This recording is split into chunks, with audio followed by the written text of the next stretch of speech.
Peggy 3.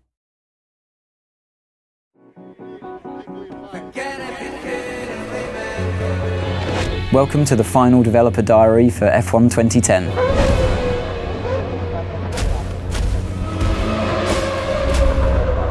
At the beginning of the game, you don't start off as a test driver, you start off as a driver that's managed to secure a seat in a team at the beginning of the year. You know, in the real world, before you go to a track, before you start the season, you're fully aware with your team what the expectations are. Depending on the kind of difficulty level that you've selected, that determines the teams that are open to you at the beginning of the game. You always, as a driver, want to be beating your teammate. That really elevates you in the team. It also alerts the other teams to your ability. The garage is a key location in the game. You've got your animated crew working on your car, your race engineer feeding you intel.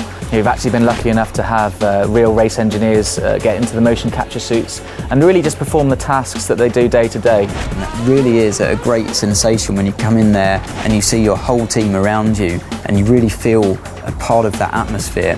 When you talk to teams and you talk to drivers, you don't actually do the level of car setup work you would normally see in a racing game. You're not going there with the wrong gear ratios, with the wrong aero for that circuit. It's up to the driver to just finally tweak the car to your style, not to make drastic changes.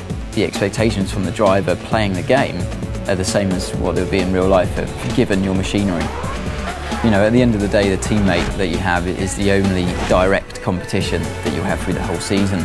There's a strange balance of having to work together, but also a desperate competition. Where it gets a little bit personal is when it comes to events like qualifying and the race, definitely, where you're just out there to beat him no matter what. Your agent, the media and the paddock itself are your feedback mechanism for how well you're doing in the game.